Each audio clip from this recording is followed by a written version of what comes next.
প্ৰথম কৰে কোৱা প্ৰথম কৰে তুমি কি বিচাৰিছা প্ৰথম কৰে বিচাৰিছো অযোধ্যাৰ সিংহাসন ভৰতৰ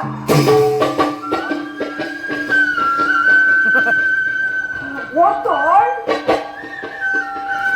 ৰামচন্দ্ৰৰ মৃত্যুকালত অযোধ্যাৰ সিংহাসন ভৰতে লভিব এয়াই তোমাৰ প্ৰাৰ্থনা পকালি করু বেশি ভক্তি করে সে করে রামচন্দ্র তোমার ওই কারণে ভিতরে হাহি হাহি সব দিব পারে চলন্ত অগ্নি সেই যেমন সেই চলাবত তোমার ইমানের কাহক শিশি লক্ষ্য সেই তোমার জননীর প্রতি কিরকম অবিচার ভাই অবিচার এই রাক্ষসীর মায়ার ইন্দ্রজাল বিস্তার করে রাখিছিল দুবাই সমস্ত অযোধ্যা লক্ষ্য আজ রাক্ষসীর মূর্তিরে রাক্ষসীর রাজাগণ রাক্ষসীর আছে দয়া মায়া রাক্ষসীর কয় দারুণে কাল হরপিনী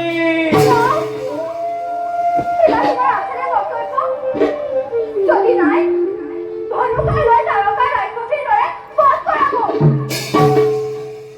সন্তান অপৰাধী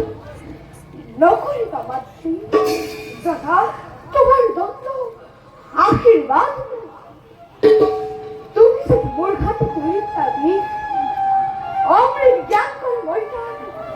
হাঁহি মুখে কৰিবা হোৱাই ৰাক্ষসী দ্বিতীয় পৰা তুমি কি কৰিলা প্ৰাৰ্থনা চতুৰ্থ বছৰৰ বাবে ৰামৰ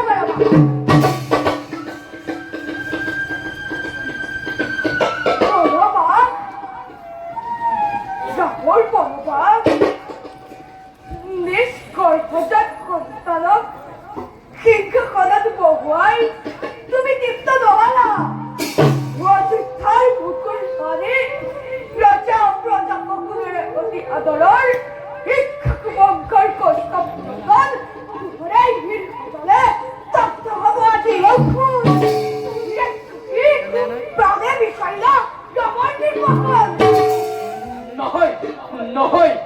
কাৰ সহ্য ৰামক কবে নিৰ্বাসন সত্য ভংগ কৰিবই চিৰদিন তুমি নৰকে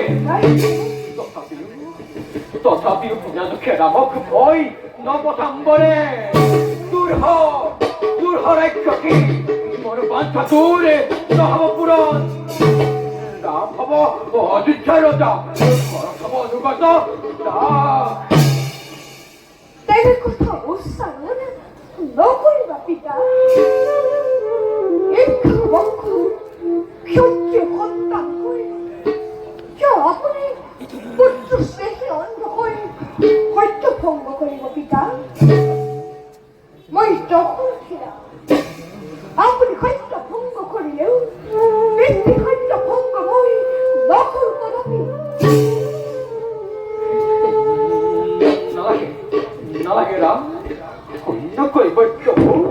তোক মই যাবলৈ নিদিওঁ কদাপি দুখ নকৰিবা পিতা পিতৃ সত্য ভংগ কৰি মহাপাপ নকৰিবা চিৰ উজ্জ্বল শিক্ষক বংশৰ কলংকৰ কালিমা পিতা নোৱাৰো সানিব দাদা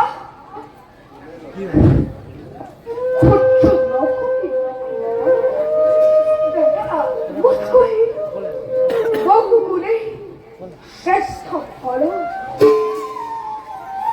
ভৰতেই ৰজাহৈ ৰক্ষা তাৰ প্ৰতি প্ৰাণ ভৰা আশীৰ্বাদ মোৰ